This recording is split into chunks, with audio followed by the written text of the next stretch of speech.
Lisa, it's so nice to have you here. I was just thinking, you can hardly turn on the television or pick up a magazine that you don't read something about the problem about obesity in America. And that's unfortunate enough, but I think when we realize that it affects our children, it's even more heartbreaking. And you work with a program that works with parents and their children to lose weight. Could you tell us about it? Yes, our program is 45 pounds, and what we do is we try to help kids lose weight in a way that they'll enjoy and be able to stick with it. So that it's successful. Yes. Now, your program's called 45pounds.com. Where did that name come from? Well, the average child has about 45 pounds to lose. You know, some have more, some have less, but the average child, I'd say probably 50% of them have 45 pounds to lose. Oh, I see. Okay. Well, and like in magazines when they do home shows and things, they like to show before and after, and I think that's one of the ways, not the only way you can test, because you want kids to be healthy as well as to be thinner. Yes. But before and after, these are just some children you've worked with on the 45pounds.com program. And I think when they see it, that's probably the most important thing, isn't it? When they can see the change. You know, when they start seeing their weight loss and how they're changing, it makes such a big difference. They're really willing to stick with it then. Sort of motivated. It really does motivate them. Because some of them aren't sure. When people think of a diet, they think of something they hate, they're not going to enjoy. And when they see it and they know they like it and they can eat great food, they love it and they do great. Well, and you mentioned good foods, and healthy eating is really what the whole concept's about: balance, healthy eating, moderation. And you have a cookbook that's available on the website that also talks about recipes that can help parents help their children. But the good thing is we can all be on this diet, if you will. Yes, my husband lost 50 pounds on the program, so it works with adults too, and it's great for adults and children, the moms and the daughters, to do it together. It's wonderful. Well, as we were looking here, I thought, well, this looks like a typical lunch that you would pack, or that you might get at school, or you might go to a friend's house and eat. Tell us about this and why you chose this as an example. Well, for the typical lunch, let's say a 12-year-old girl's going to eat this. Well, a 12-year-old girl only needs between 5 and 7 servings of starches a day. Well, this lunch with the fries, the bread, and the soda have over 4 starches. Ooh, so if this she's already got it all in almost. So if this girl's only allowed 5, I'm sure she had breakfast. Well, there goes another starch, and she hasn't even had her dinner or her snacks yet. So this is not a good choice for packed lunches. Okay, let's talk about some choices then, or some substitutions that we could make. And this is called light bread, or it's a lighter version. So you'd substitute 2 slices of this for this? 2 slices of regular bread, yes ma'am. 2 slices of the light bread has the same amount of calories that most slices of one slice of regular bread would have. So you're basically halving it right there. And instead of the soft drink, which we know that we are getting too much, children especially are getting too many soft drinks each day. Well, they make great, like this is Propel. It's a flavored water. Kids love it. It's only got 15 calories a serving. They've got wonderful Kool-Aid Jammers with only 10 calories. Crystal Light. There's a lot of options besides the soda pops or even the fruit juices with corn syrup, which a lot of parents think fruit juice healthy. No, not always. Most of the time they're full of corn syrup. So make sure you read your labels, because like this one. In fact, on the bottom of this, you said it's so small we probably can't see it, but this has a lot of cornstarch in it. Yes, and it's got the same amount of calories as that Coke. Oh, even though it's juice, we think healthy, but it's not necessarily. And of course, we all know the importance of servings of fruits and vegetables each day, but this is a little snack, so we don't have to deprive kids of some of those fun things that we all like to enjoy. Yes, that's, you know, like this lunch has 4 starches.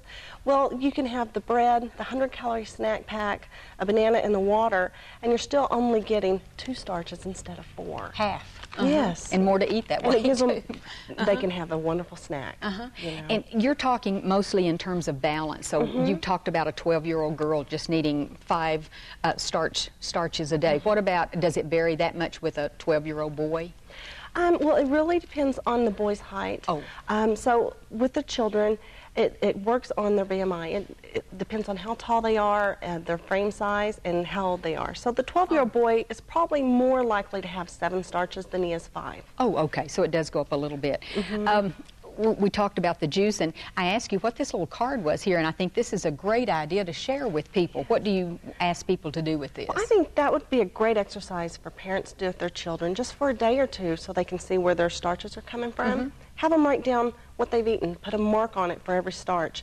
And one example of a starch would be a corn on the cob, you And know. we sometimes think, well, that's a vegetable, so we can count it in our vegetable and fruit group, but it's really that, and potatoes are considered starches. Yes, they are, and it's not a big, giant baked potato. It'd be a small to medium potato, about the size of your hand, your fist, would be considered a serving of starch. Well, and this is what surprised me, not that I ever get the large serving, but say a large serving of fries. Tell us about this. Well, first of all, this is a very bad choice on starches, and it's going to be more than one starch, and it's going to have the fat grams in there. But this serving of fries is 570 calories. Wow. And most of the time, we'll sit down and eat them, the whole thing by ourselves. We don't share. So, you know, to try to stay away from stuff like the French fries, have the 100-calorie snack packs or baked potato wedges. Those are great if you like fries. Slice up a potato, bake it in the oven, add some seasoning, spices, spray butter, and you've got fries. So the seasoning. And we don't have an example, but we were talking earlier about how important it is to look for those low-calorie wraps. Those are great to substitute for bread, aren't they? They are. The low-carb wraps, we have found that a lot of kids like them. They're only 100 calories, and they're really big. Well, actually, they're about 80. You can even get them 40 to 50 calories in some of the stores. They make a nice big sandwich. You can put in your meats, your lettuce, tomatoes. You know, you can stuff them pretty full, and the kids love them. I think they're good too. Well, of course, I had to tell you, I thought this looked awfully exciting and appetizing when you first brought it out, but we wanted to talk about how some calories can just sort of sneak in on you sometimes. Yes. And you think you're being good, and avocado is actually a fruit, so we think, oh, that's good. But let's talk about it. Okay. Well, your basic avocado, which is this one right here, has 275 calories, the same as the Snickers bar. Oh, is that right? And people, when they see the avocado, they think, oh, I'm going to eat something healthy. They're not realizing, yes, it's got potassium and iron, but it is full of fat and calories. As a matter of fact, 75% of the avocados is fat. 75%. But the calories come from. Well, we'll go on to other ways that calories and carbs and starches can sneak in our diet. And talking about the choices in salad dressings, we were talking about the Italian. I buy the free Italian dressing all the time. I love the flavor. I can't tell any difference. They've come such a long way in improving the taste of what used to be called the diet versions. Well, I know. I wouldn't tell any child to eat something I'm not going to eat myself or feed my kids. So. But yes, salads, people think it's just like the avocado. Oh, salads are so good. They're good for you. Well, they load them up with dressing. The regular dressing right here has 140 calories for a serving. And that's just 2 tablespoons. 2 tablespoons. I'd use more than that. Yes.